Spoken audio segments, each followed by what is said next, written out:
ॐ ऐं सङ्घाय सावरणाय सशक्तिकाय सपार्षदाय सर्वदेवदेवीस्वरूपाय श्रीरामकृष्णाय नमः। ভগবান শ্রীরামকৃষ্ণদেব, জগজ্জননী শ্রী শ্রী মা সারদা দেবী এবং স্বামী বিবেকানন্দের শ্রীচরণে প্রণাম নিবেদন করছি।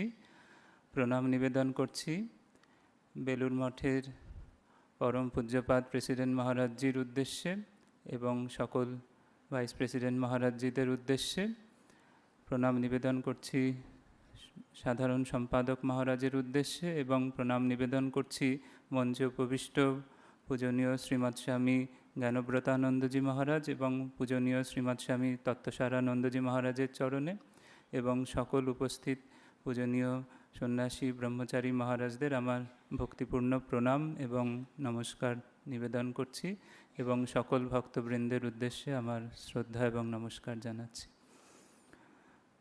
আজ আমরা শ্রীরামকৃষ্ণ ভক্তবৃন্দের কি কর্তব্য সেই বিষয়ে একটু সাধারণভাবে একটু অনুধ্যান করার চেষ্টা করছি। এখানে প্রথমেই মনে পড়ছে একবার একটি আশ্রমের এক ব্রহ্মচারী কোনো একটি রামকৃষ্ণ সংঘের একটি কেন্দ্রে যাচ্ছেন। সেই সময় তিনি আমাদের সংঘেরই এক পূজনীয় মহারাজকে জিজ্ঞাসা করছেন যে সেখানে আমার কি ডিউটি হবে, অর্থাৎ সেখানে আমার কি কর্তব্য হবে। তখন সেই পূজনীয় প্রাচীন মহারাজ বলেন যে তোমার একমাত্র ডিউটি শ্রীরামকৃষ্ণকে খুশি করা। Your only duty is to please Sri Ramakrishna. অর্থাৎ শ্রীরামকৃষ্ণ ভক্তবৃন্দের একমাত্র কর্তব্য হচ্ছে শ্রীরামকৃষ্ণের প্রীতি সাধন, তাকে খুশি করা, তার প্রসন্নতা বিধান, তিনি যাতে খুশি হন সেই রকমভাবে জীবন যাপন করা এবং সেইভাবে নিজে এগিয়ে যাওয়া।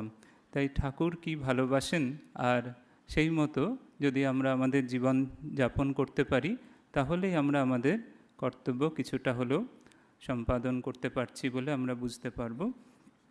তো শ্রীরামকৃষ্ণ ভক্ত এইটি যদি একটি সংজ্ঞা আমরা আনার চেষ্টা করি, তো শ্রীরামকৃষ্ণ ভক্ত বলতে আমরা যারা শ্রীরামকৃষ্ণকে ভক্তি করেন, তাকে সাক্ষাৎ পূর্ণব্রহ্ম ভগবান বলে বিশ্বাস করেন এবং তাকে নিজের জীবনের সর্বস্ব বলে মনে করেন, তিনি শ্রীরামকৃষ্ণ ভক্ত। শ্রীরামকৃষ্ণকে যিনি ভালোবাসেন এবং তাকে সর্বস্ব বলে মনে করেন। স্বামী শারদানন্দজি মহারাজকে ঠাকুর একটি গান অভ্যাস করতে বলতেন, নাথ তুমি সর্বস্ব আমার। তো এই নাথ তুমি সর্বস্ব আমার অর্থাৎ শ্রীরামকৃষ্ণ যাদের জীবনের সর্বস্ব তারাই শ্রীরামকৃষ্ণ ভক্ত। এবং আবার ভক্ত বা ভক্তি শব্দটি যে ধাতু থেকে এসেছে অর্থাৎ ভজ ধাতুর অর্থাৎ ভজ সেবায়াম, অর্থাৎ যারা শ্রীরামকৃষ্ণের সেবা করেন তারাই শ্রীরামকৃষ্ণের ভক্ত। এই প্রসঙ্গে আমাদের একটি মনে পড়ে যে স্বামী বিবেকানন্দ বলতেন যে একটি বাগানে দুই মালি রয়েছেন। একজন মালি শুধুমাত্র অলস স্তাবক, সে তার বাগানের মালিকের কাছে সেই মালি বসে শুধু প্রভুর কি চোখ, প্রভুর কি নাক, এই রকম শুধু স্তাবকের মতো প্রশংসা করে। এবং আরেকজন মালি সারাদিন খেটে খুঁটে বাগানে নানা রকম সবজি ফলিয়ে নিয়ে এসে দিনের শেষে বাগানের যে মালিক তার চরণে নিবেদন করেন।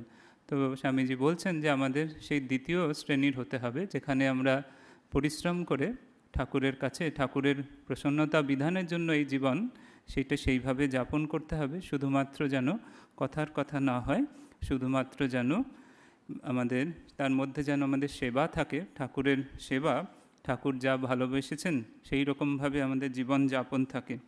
এই বিষয়ে স্বামী প্রেমানন্দজি মহারাজ শ্রীরামকৃষ্ণ দেবের অন্যতম ঈশ্বরকোটি পার্ষদ, তিনি তার একটি চিঠিতে খুব সুন্দরভাবে বলছেন, যদি আন্তরিক হয় তবে সব হয়ে যায়।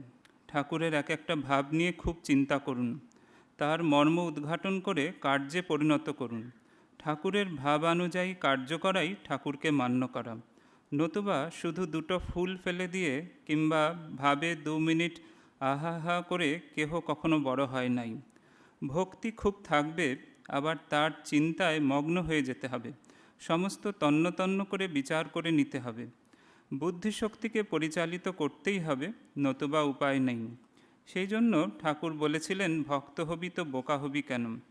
ঠাকুরের কথাগুলিকে ধ্যান করে করে নিতে হবে, তবে ওর ভিতরের মানে জেগে উঠবে। অর্থাৎ একটি মননশীল ভক্তির জীবন, যেখানে মনন থাকবে, তার সঙ্গে সঙ্গে সেবা থাকবে এবং ঠাকুরের ভাবগুলি জীবনে ফুটিয়ে তুলতে হবে, সেইভাবে তবেই আমরা শ্রীরামকৃষ্ণ ভক্ত হওয়ার অধিকারী হলাম। এই বিষয়ে সর্বশ্রেষ্ঠ উজ্জ্বল দৃষ্টান্ত আমাদের মনে হয় সর্বপ্রথম যিনি দেখিয়েছেন যে কীরকমভাবে শ্রীরামকৃষ্ণের ভক্তের জীবন হবে, বোধহয় শ্রী শ্রী মা সারদা দেবী। তিনি তার জীবনে এই দুটি ধারা খুব সুন্দরভাবে মিলিত করে দেখিয়েছেন। একটি হচ্ছে শ্রীরামকৃষ্ণ চিন্তন, আর একটি হচ্ছে শ্রীরামকৃষ্ণ সেবা। অর্থাৎ অন্তরে ঠাকুরের চিন্তা করছেন, আবার বাইরে তার শরীর মন বুদ্ধি দিয়ে ঠাকুরের সেবা করছেন। এটি বোধহয় শ্রীরামকৃষ্ণ ভক্তদের কর্তব্যের একটি সহজ সরল সংজ্ঞা, যে আমাদের অন্তরে ঠাকুরের কথা সবসময় ভাবতে হবে, তার অসাধারণ দিব্য রূপ, তার দিব্য সত্তা, তাতে আমাদের আকৃষ্ট হয়ে তার চিন্তা করতে হবে, আবার তার সেবাও করতে হবে। একদিকে তার ধ্যান জপ, আর একদিকে তার সেবা। এটি শ্রী শ্রী মা তার জীবনে অসাধারণভাবে করে দেখিয়েছেন। তিনি যখন নহবতে ছিলেন, তখন সেখানে তিনি সারাদিন মনে মনে ঠাকুর জপ করছেন, বলছেন প্রায় 1 লক্ষ জপ করতেন, এবং তিনি সবসময় ঠাকুরের সেবা করছেন, ঠাকুরের ভক্তদের সেবা করছেন, সর্বতোভাবে অত্যন্ত পরিশ্রম এবং শ্রম দান করে তিনি সেবা করছেন সারা সূর্যোদয়ের আগে থেকে একেবারে সারা দিন ধরে। তো একদিকে এই যে অনুধ্যান এবং অন্যদিকে সেবা, রামকৃষ্ণ চিন্তন এবং রামকৃষ্ণ সেবা, এই দুটি শ্রী শ্রী মা করে দেখিয়েছেন। এবং তার ফলস্বরূপ তিনি বলছেন যে নহবতে যখন ছিলাম, তখন যেন হৃদয়ে আনন্দের পূর্ণ ঘট বসানো ছিল। তো শ্রী রামকৃষ্ণ ভক্ত যদি ঠাকুরকে সবসময় চিন্তা করতে করতে তার সেবা করতে পারে, তাহলে এরকম আনন্দের আভাস হবে, সেটি নিশ্চয়ই। শ্রী রামকৃষ্ণের ভক্তদের কর্তব্য প্রসঙ্গে আমরা কয়েকটি জিনিস চিন্তা করতে পারি।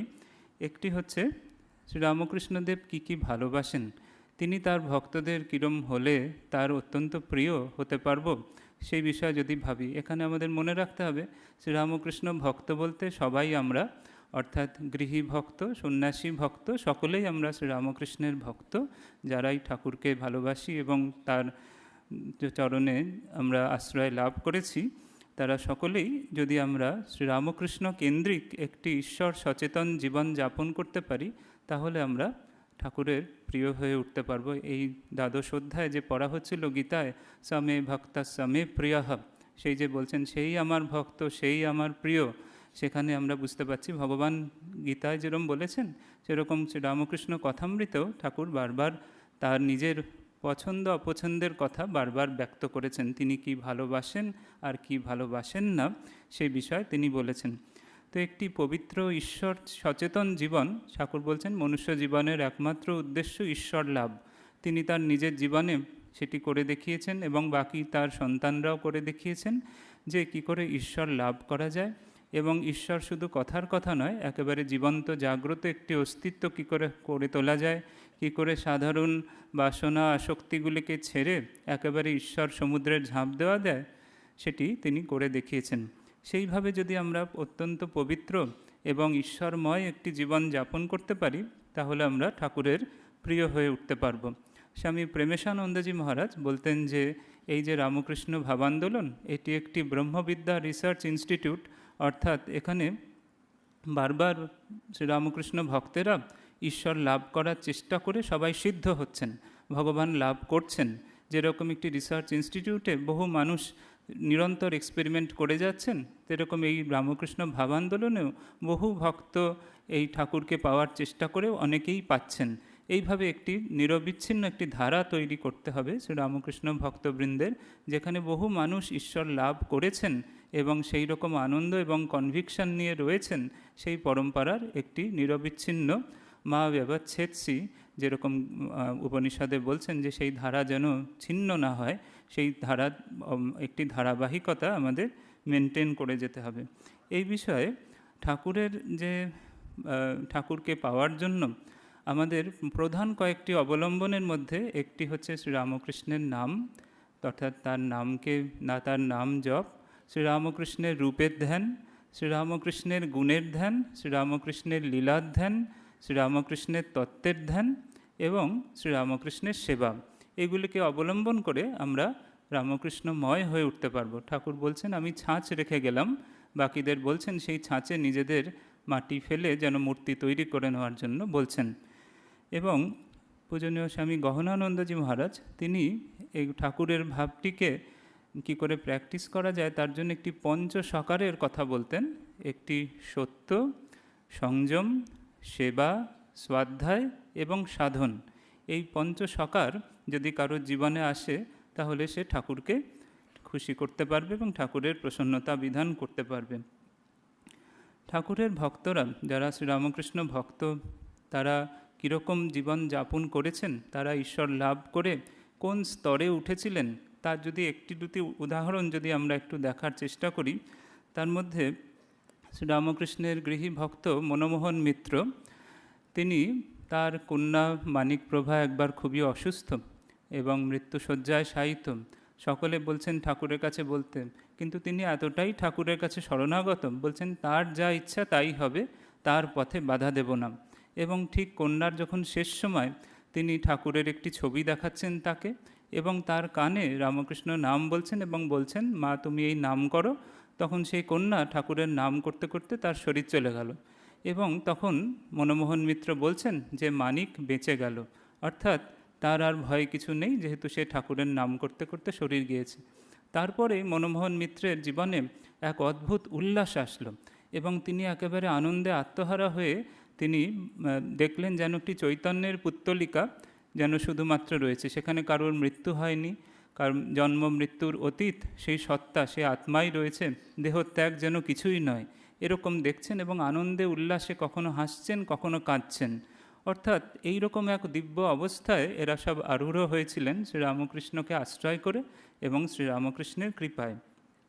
আর একবার আমরা দেখি মাস্টারমশাই, যিনি যার কাছে ঠাকুর বলেছিলেন বড় লোকের বাড়ির দাসীর মতো হয়ে থাকতে, একবার অনেক রাত্রে বাড়ি ফিরেছেন, তখন সেখানে সবাই ঘুমিয়ে পড়েছে। তার সঙ্গে যে অন্তেবাসী যিনি থাকতেন তিনি বলছেন যে সবাইকে ডাকি, আপনাকে একটু খেতে দিন। তখন বলছেন, সাবধান, তুমি কি ভুলে গেছো তার আদেশ? তিনি আমায় বলেছিলেন বড় লোকের বাড়ির দাসীর মতো হয়ে থাকবে। দাসী কি কখনো বাকি সবাইকে ডেকে তুলে খেতে দিতে বলে? তো সেটি বলছেন যে সেটি হবে না। তখন তিনি বাজার থেকে কিছু পাউরুটি ইত্যাদি আনিয়ে তাই খেয়ে সেই রাত্রি কাটালেন। এগুলি তারা প্র্যাকটিস করে সেইভাবে সেই অনাসক্তি, সেই নিরহংকার ভাব যেগুলি ঠাকুরের প্রিয়, সেগুলি তারা তাদের জীবনে একেবারে প্রস্ফুটিত করে দেখিয়েছেন। তারাসুন্দরী দেবী, তিনি প্রথম জীবনে থিয়েটারের অভিনেত্রী ছিলেন, কিন্তু পরে তিনি বিশেষভাবে এই শ্রীরামকৃষ্ণ পরিমণ্ডলে আসেন, স্বামী ব্রহ্মানন্দজি মহারাজের কাছে মন্ত্র দীক্ষা লাভ করেন। ভুবনেশ্বরে রয়েছেন শেষ জীবনে, তিনি ভূমিশয্যায় থাকতেন, একটি কম্বল বিছিয়ে একবার মাত্র দুধের মধ্যে চাল ফুটিয়ে খেতেন এবং রাত্রে অল্প মুড়ি মুড়কি কিছু খেতেন।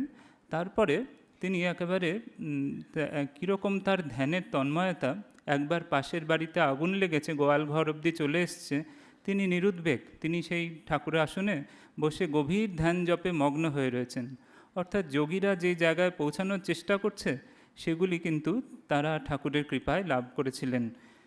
তার যখন শরীর যাবে রামনবমীর পরের দিন, তিনি তখন বলছেন যে একটু গীতাটা পড়ে দিতে, সেদিন আর পড়তে পারছেন না, তার কন্যাকে বলছেন, তিনি পড়ছেন এবং শেষে বলছেন রঘুপতি রাঘব রাজা রাম, এই গানটি একটু করতে। তারপরে মাঝে মাঝে তার রক্ত বমন হচ্ছে, বলছেন যে প্রত্যক্ষদর্শীরা বলছেন যেন মনে হচ্ছে পানের পিক ফেলছেন, এমন কিছু যন্ত্রণাদায়ক যে কিছু অভিজ্ঞতা মনেই হচ্ছে না। এবং ঠিক ওই গান শুনতে শুনতে তিনি ঠাকুরের ছবি দেখতে দেখতে নীরব হাসি হেসে ঠাকুরের ছবির দিকে তাকিয়ে তার শরীর চলে গেল।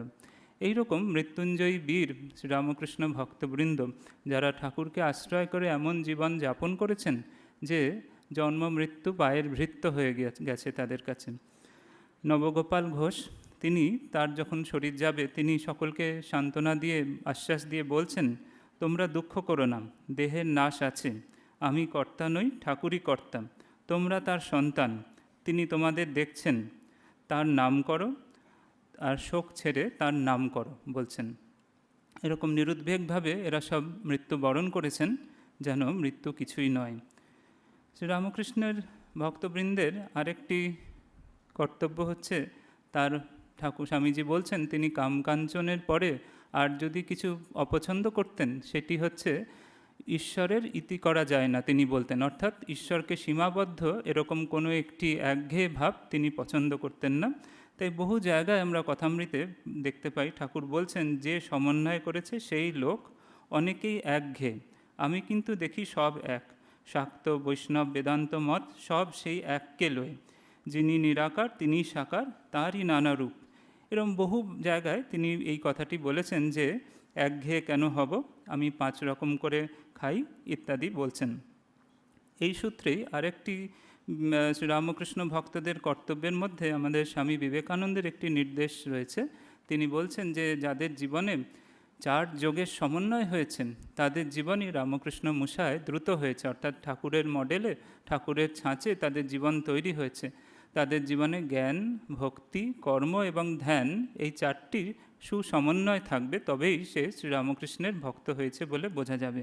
শ্রীরামকৃষ্ণ ভক্তদের কাছে এই 4 যোগের সমন্বয় কীরকম হতে পারে সেই বিষয়ে স্বামী প্রেমেশানন্দজি মহারাজ গোপালের মার দিক থেকে একটি কথা বলেছেন, যে গোপালের মার ক্ষেত্রে যেরকম ছিল সেরকম আমাদের ক্ষেত্রেও সেরকম, যে আমাদের ক্ষেত্রে জ্ঞান হয়তো অনেকের কাছে সহজ হবে এইভাবে যে ঠাকুরই একমাত্র সত্য, ঠাকুরই নিত্য, বাকি সব অনিত্য, তিনি চিরন্তন, বাকি সব কিছু দেহ মন বুদ্ধি সব পরিবর্তনশীল, ঠাকুরই চিরন্তন। এবং ভক্তি, ঠাকুরই একমাত্র প্রেমাস্পদ। মা বলছেন ভালো যদি বাঁচতে হয় তা একমাত্র ভগবানকেই বাঁচতে। কর্ম, সব কাজই ঠাকুরের সেবা, এইভাবে যদি কেউ কর্ম করে প্রতিটি কাজ, তাহলে সেটি কর্মযোগ হবে। আর ধ্যান বা রাজযোগ, সেখানে ঠাকুরের নাম জপ, তার রূপ গুণ লীলার ধ্যান ইত্যাদি, এই 4টি যদি আমাদের সমন্বয় হয়, তাহলে আমাদের ঠাকুরের জীবন, ঠাকুরের ভাব আমরা জীবনে পালন করছি সেটা বোঝা যাবে। এখানে স্বামী শ্রদ্ধানন্দজি মহারাজ, আমাদের এক প্রাচীন শ্রদ্ধেয় মহারাজ, একবার বিদেশে রয়েছেন, তখন একজন এসে জিজ্ঞেস করছেন, সকালবেলায় মহারাজ ঘর গোছাচ্ছেন, জিজ্ঞেস করছেন যে মহারাজ আপনি কি ঈশ্বর লাভ করেছেন? তখন তিনি বিছানার চাদরটি পাচ্ছিলেন এবং বিছানার চাদরটি টান টান করে পেতে বলছেন, দেখো, যখন মন্দিরে গিয়ে পুজো করি আর যখন এই চাদর পাচ্ছি, দুটোর মধ্যে কোনো তফাৎ বোধ করি না। অর্থাৎ মন্দিরে পূজা করাই হোক কিংবা এই ঘর গোছানো চাদরটি পাতা, সব কিছুই তার কাছে সমান সেবা। শ্রীরামকৃষ্ণ পরম্পরায় এটি কিন্তু আমাদের একটি আদর্শ, যে যাই করা হবে সব কিছুই ঠাকুরের পূজা সেরকম। আরেকটি কর্তব্য যেটি আমরা বিশ্বাস করতে পারি, সেটি শ্রীরামকৃষ্ণের কৃপার উপরে বিশ্বাস। স্বামীজি একবার বেলুড় মঠে স্বামী প্রকাশানন্দজি মহারাজ এবং স্বামী বিরজানন্দজি মহারাজকে প্রচার কার্যে পাঠাচ্ছেন। তারা প্রথম দিকে একটু ভাবছেন কি করবেন, কি করে সেই কাজ করবেন। তখন ঠাকুর ঘরে স্বামীজি তাদের নিয়ে গিয়ে তাদের মাথায় হাত রেখে আশীর্বাদ করে বলছেন, বিশ্বাস কর, তার শক্তি তোদের মধ্যে সঞ্চারিত হয়েছে। এটি একটি শ্রীরামকৃষ্ণ ভক্তদের কর্তব্য, যে অত্যন্ত জ্বলন্ত বিশ্বাস থাকতে হবে যে যেই রকমভাবে ঠাকুরের শক্তি নরেন্দ্রনাথের মধ্যে প্রবেশ করেছিল, সেই রকমভাবেই মন্ত্র দীক্ষার সময় শ্রী গুরুর মাধ্যমে সেই শ্রীরামকৃষ্ণ শক্তি আমাদের প্রত্যেকের মধ্যে প্রবেশ করেছে। যার যেরকম ভাব সেরকম লাভ। যদি কেউ জ্বলন্তভাবে এটি বিশ্বাস করতে পারে যে ঠাকুরের কৃপা, ঠাকুরের শক্তি আমাদের মধ্যে প্রবেশ করেছে এবং ঠাকুর আমাদের সব জীবনের সব ভার নিয়েছেন এবং ঠাকুরের সেবা এবং ঠাকুর আমাদের সব ভববন্ধন মোচন করবেন, এই জ্বলন্ত বিশ্বাস প্রত্যেকের দরকার। যে ভাববে যে তার জীবন এরকম শ্রীরামকৃষ্ণ আশ্রিত, তার জীবন দিব্য জীবন হয়ে যাবে।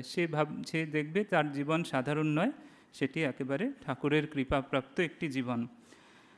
এই বিষয়ে স্বামী শিষ্য সংবাদে শরৎচন্দ্র চক্রবর্তী একবার বলছেন যে মাঝে মাঝে হীন সাহস হয়ে যায়, কি করব। তখন স্বামীজি এই দিকে বলছেন, তখন এইরূপ ভাববি, আমি কার সন্তান, তার কাছে গিয়ে আমার এমন হীন বুদ্ধি হীন সাহস। হীন বুদ্ধি হীন সাহসের মাথায় লাথি মেরে আমি বীর্যবান মেধাবান, আমি ব্রহ্মবিদ, আমি প্রজ্ঞাবান বলতে বলতে দাঁড়িয়ে উঠবি। আমি অমুকের চেলা, কাঞ্চনজিৎ ঠাকুরের সঙ্গীর সঙ্গী, এইরূপ অভিমান খুব রাখবি, এতে কল্যাণ হবে। ওই অভিমান যার নাই তার ভেতরে ব্রহ্ম জাগেন না। রামপ্রসাদের গান শুনিসনি? তিনি বলতেন, এ সংসারে ডরি কারে, রাজা যার মা মহেশ্বরী। স্বামীজি বলছেন যে আমাদের এরকম একটি অভিমান রাখতে হবে যে আমরা ঠাকুরের কৃপা লাভ করেছি প্রত্যেকে শ্রী গুরুর মাধ্যমে, এবং বলছেন যে তিনি সেই শ্রী গুরু ঠাকুরের অভিন্ন বিগ্রহ, সেইভাবে আমাদের সবসময় বিশ্বাস রাখতে হবে। সেই বিশ্বাসই আমাদের ভিতরের শক্তি জাগ্রত করবে। শ্রীরামকৃষ্ণ ভক্তবৃন্দের আরেকটি কর্তব্যের কথা যদি আমরা ভাবি, ঠাকুরের মন মতো কী করে হয়ে উঠব, ঠাকুরের প্রিয় কী করে হয়ে উঠব, সেখানে ঠাকুর বলছেন কথামৃতে যে চোখ বুঝলে তিনি আছেন আর চোখ চাইলে তিনি নেই। অর্থাৎ শ্রীরামকৃষ্ণর ভক্তবৃন্দ শুধুমাত্র যে ঠাকুর ঘরে চোখ বুঝে ধ্যান করবে, পূজা করবে, শুধু তাতেই শেষ হয়ে যাবে না। চোখ মেলে যখন চারিদিকে তাকাবে তখন সকলের মধ্যেই ঠাকুর রয়েছেন, ভগবান রয়েছেন, এই জ্ঞানে সকলের সাথে সেই রকম ব্যবহার এবং সকলকে সেইভাবে ঈশ্বর জ্ঞানের সেবা, শিবজ্ঞানে জীবসেবার যে মহামন্ত্র ঠাকুর দিয়ে গেছেন আমাদের, সেটি অবলম্বন করতে হবে। ঠাকুর নিজে বলছেন যে আমিও চোখ বুঝে ধ্যান করতুম, তারপর ভাবলুম এমন করলে, অর্থাৎ চোখ বুঝলে ঈশ্বর আছেন, আর এমন করলে অর্থাৎ চোখ খুললে কি ঈশ্বর নাই? চোখ খুলেও দেখছি ঈশ্বর সর্বভূতে রয়েছেন, মানুষ, জীবজন্তু, গাছপালা, চন্দ্র সূর্য মধ্যে, জলে স্থলে সর্বত্র তিনি আছেন। অর্থাৎ এই দুটি ধারা, নিত্য এবং লীলা, চোখ বুঝে নিত্যস্বরূপ ভগবান এবং চোখ মেলে লীলায় লীলায়িত সর্বভূতে পরিব্যাপ্ত বিকশিত ভগবানকে স্বীকার করা, এটি শ্রীরামকৃষ্ণ ভক্তবৃন্দের একটি অন্যতম আবশ্যক একটি সাধনা। সেইভাবে সেবা করলে তবেই আমাদের ঠাকুরের মন মতো আমরা হয়ে উঠতে পারলাম। এখানে দেবেন্দ্রনাথ মজুমদার ঠাকুরের ভক্ত, তিনি বহু মানুষকে এই শিবজ্ঞান জীবসেবার দিকে মাঝে মাঝে অনুপ্রেরণা দিতেন। তার অনুপ্রেরণা প্রাপ্ত একজন নফরচন্দ্র কুণ্ডু, তিনি একবার দেখছেন যে একটি নর্দমায় দুজন ধাঙর সে নেমে তারা আটকে গেছেন। তিনিও নিজের জীবনের পরোয়া না করে সেই নর্দমার মধ্যে ঝাঁপ দিলেন এবং তাদের বাঁচাতে গিয়ে তারও কিন্তু সেখানে মৃত্যু হয়। তো এইরকম যারা শিবজ্ঞানে জীবসেবা করতে গিয়েছেন তারা এরকম জন্ম মৃত্যু ভয় ত্যাগ করে তারা কিন্তু এরকম বীর হয়ে উঠতে পেরেছেন ঠাকুরের কৃপায়।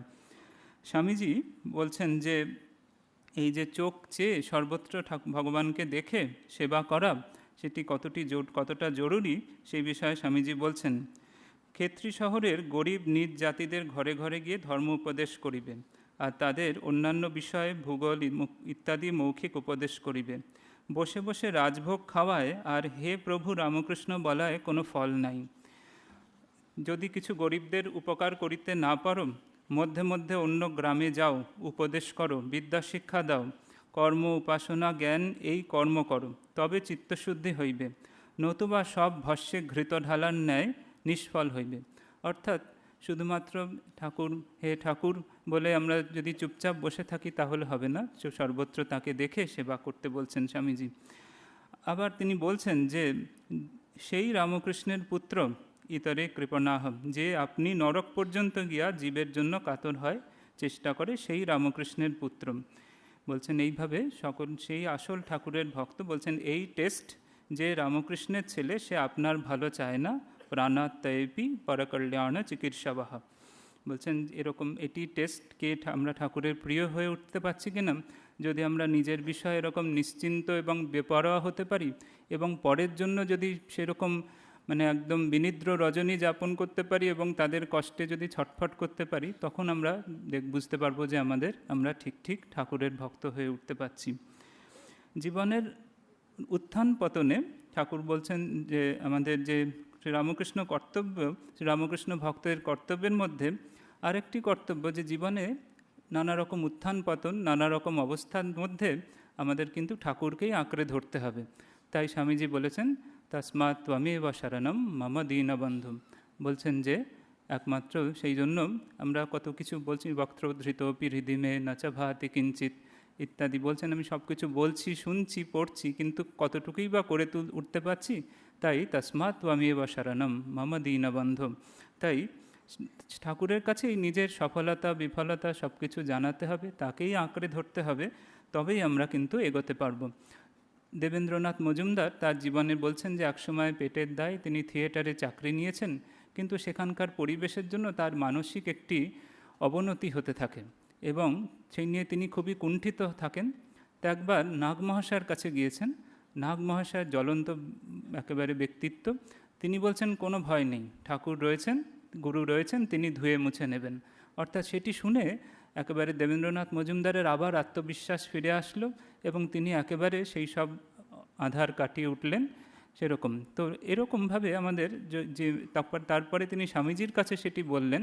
স্বামীজি তখন বললেন, কারুর জীবনের একভাবে উন্নতি সেটি মহত্বের লক্ষণ নয়, কেউ পিছিয়ে পড়ে আবার যদি এগিয়ে পড়তে পারে তাহলেই সেটি মহত্বের লক্ষণ। সেইভাবে আমরা দেখতে পাচ্ছি যে সর্বাবস্থায় আমাদের ঠাকুরকেই আশ্রয় করতে হবে। আরেকটি যেটি কর্তব্য রামকৃষ্ণ ভক্তদের, সেখানে আমরা দেখছি ঠাকুর বলছেন যে দু রকমের ব্যক্তিত্ব রয়েছে।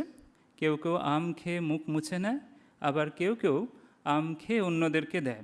ঠাকুর বলছেন যে যিনি জ্ঞানী তিনি আত্মসার, আমার হলেই হলো। যিনি প্রেমী, যেমন সুখদেব আদি, ঈশ্বর লাভ করে আবার লোকশিক্ষা দেন ইত্যাদি বলছেন, পাতকুয়া কোদাল ঝুড়ি এসব ফেলে না দিয়ে অন্যের কল্যাণের জন্য রেখে দেন।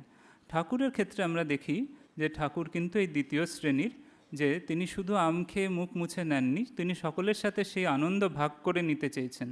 এবং ঠাকুরের যারা চরণাশ্রিত ভক্তবৃন্দ, তাদেরও সেটি জীবনের কর্তব্য হওয়া উচিত যে আমরা শুধু নিজেই ঠাকুরের কৃপা লাভ করে সে আনন্দে শুধুমাত্র সীমাবদ্ধ, নিজের জীবনেই সীমাবদ্ধ না রেখে সেটি যদি ছড়িয়ে দিতে পারি সকলের মধ্যে, তাহলে সেই আনন্দ সেটি ঠিক ঠিক ঠাকুরের মতো হয়ে উঠবে।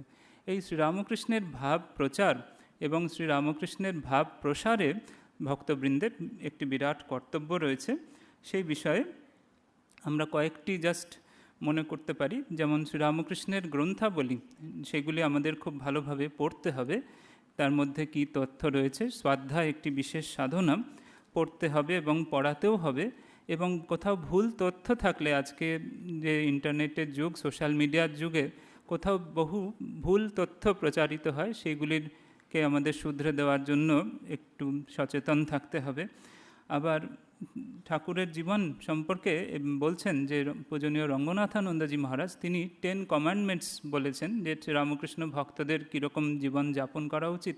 তার মধ্যে একটি বলেছেন যে শ্রীরামকৃষ্ণ বিবেকানন্দ সাহিত্যের যে গ্রন্থাবলী, সেগুলি বিভিন্ন অকেশনে উপহার হিসেবে আত্মীয় স্বজন বন্ধুবান্ধবদের দিতে, কারণ সেইভাবে সেটি বিরাটভাবে সকলের কাছে একেবারে প্রচারিত হতে থাকে।